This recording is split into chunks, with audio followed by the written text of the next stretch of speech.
Good evening, everyone. My name is Firda Putra Ramadhani, and today I want to explain about the process, benefits, challenges, and more of educational content development. In this digitization era, the use of technology is also increased, especially in education. We can call it e-learning. In e-learning, there is educational content, and right now, the whole world needs educational content. Kini, seluruh dunia, semua orang membutuhkan e-learning. Karena itu, permintaan e-learning terus melonjak. Karena itu, pembuatan e-learning atau content education harus dapat menutupi kebutuhan pembelajaran. Proses pembuatannya berkisar pada ide, penciptaan, dan produksi sumber daya pendidikan untuk meningkatkan dunia akademis.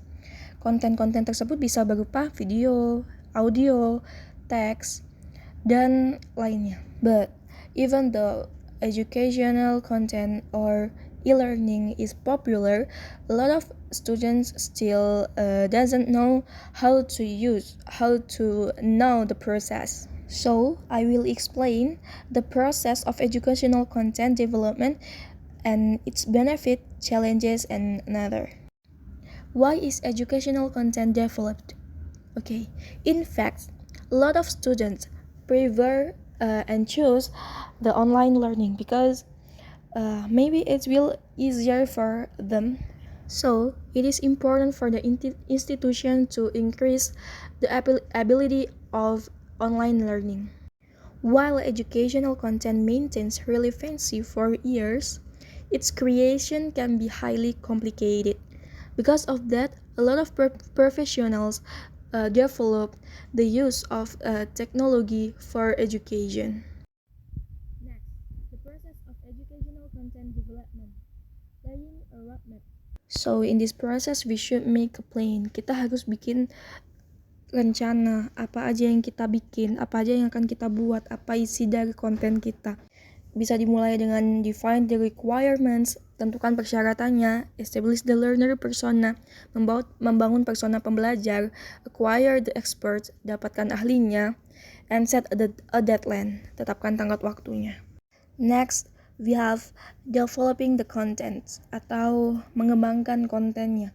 Pada bagian ini, we should create the core content. Kita akan membuat konten intinya dengan cara membuat konten berdasarkan apa saja yang sudah kita catat sebelumnya. Kemudian hal ini bisa ditingkatkan dengan cara melakukan revision. Pada bagian developing the content, itu terbagi lagi menjadi beberapa step, yaitu ada calibration round yang ada di sebelah itu. Di situ ada creating a portion of the content of getting it approved by learners or clients. Yang artinya pada bagian ini adalah digunakan untuk memastikan apakah konten yang dibuat itu sesuai dengan persetujuan klien. Dan selanjutnya, there is editor review. Use a developmental editor who can review the content. Jadi kita juga harus menggunakan editor untuk mereview konten yang telah kita buat. Jadi tugas editor di sini adalah untuk mereview. Setelah melakukan review, editor akan memastikan lagi apakah konten yang kita buat adalah sudah cukup baik gitu. Dan jika dibutuhkan akan dilakukan revisi. Next, manager review. The expert examines the editor feedback and the content to maintain quality and consistency. Yang artinya nanti expert atau manager akan mereview lagi konten yang telah diedit oleh editor atau telah direvisi tentang kualitasnya atau konsistensinya. Jika konten lolos pada bagian ini, konten bisa langsung menuju ke tahap selanjutnya, tapi jika belum, akan dilakukan revisi lagi. Next, revision. The writers work on the feedback shared by the manager and share it with the editor. Pada bagian ini, dilakukan revisi setelah mendapatkan feedback dari manajer, sampai konten yang dibuat approve. Next, copy editing. The copy editor proofreads and edits the content to meet and end users' needs. Pada bagian ini bisa dibilang konten akhirnya diterbitkan. Next, terdapat benefits of educational content development. The first one is improves the learning curve. Benefit yang bisa kita dapat adalah bisa menaikkan kurva pendidikan. Meningkatnya konten pendidikan itu bisa dipastikan bahwa pelajar secara terlibat menerima informasi yang dapat dipercaya. Next, adds a personal touch. Jadi penggunaan e-learning atau konten pendidikan bisa membantu guru untuk memberikan siswa metode pembelajaran yang paling sesuai berdasarkan kecenderungan mereka. Dan yang ketiga, there is saves times and cost. Pada bagian ini tentu saja penggunaan konten pendidikan sangat menghemat waktu dan pengeluaran karena jangka panjang penggunaannya sehingga bisa dibuka kapan saja. Dan yang keempat, there is scope for scalability. Jadi pada bagian ini sangat diuntungkan bahwa konten pendidikan itu bisa mencakup skala besar karena meningkatnya teknologi itu bisa mencakup semua orang yang ada di dunia. Jadi konten yang dibuat bisa digunakan oleh siswa di seluruh dunia.